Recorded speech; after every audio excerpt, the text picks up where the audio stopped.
were all defeated by 1890, and the majority of 250 cavalrymen at Little Bighorn in 1876, and Geronimo took years to subdue in the Southwest.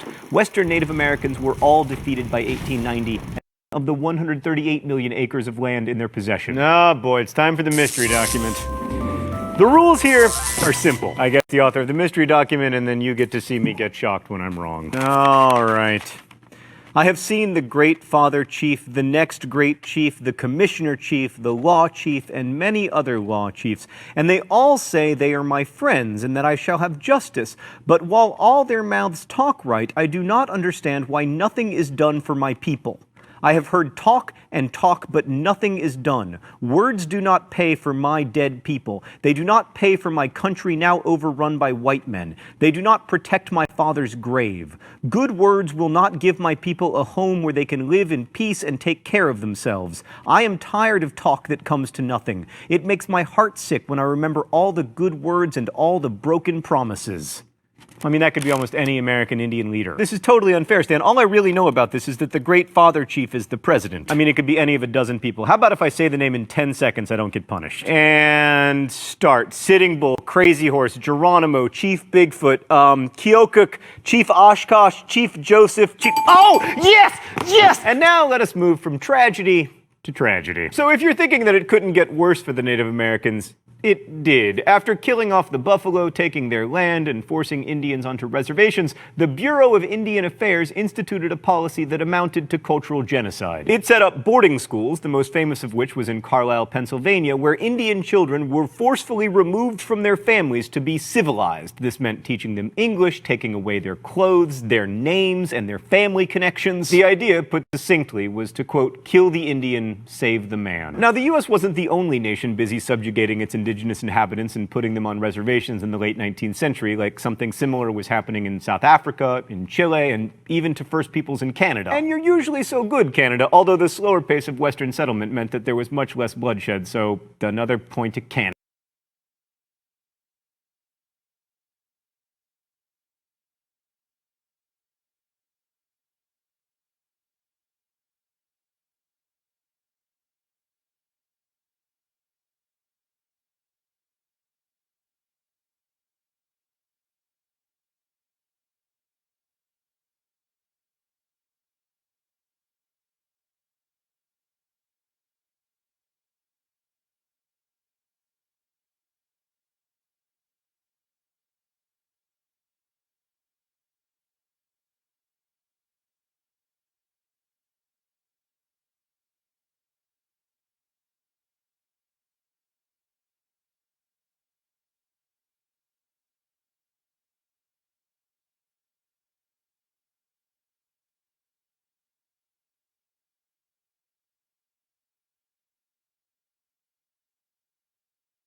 Canada. And as bad as the American boarding school policy was, at least it was short-lived compared with Australia's policy of removing Aboriginal children from families and placing them with white foster families, which lasted until the 1970s. All right, Dan, we need to cheer this episode up. Let's talk about cowboys, the Marlboro man riding the range, herding cows and smoking, solitary in the saddle, alone in his emphysema. Surely that is the actual West, the men and women, but most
Can you hear me?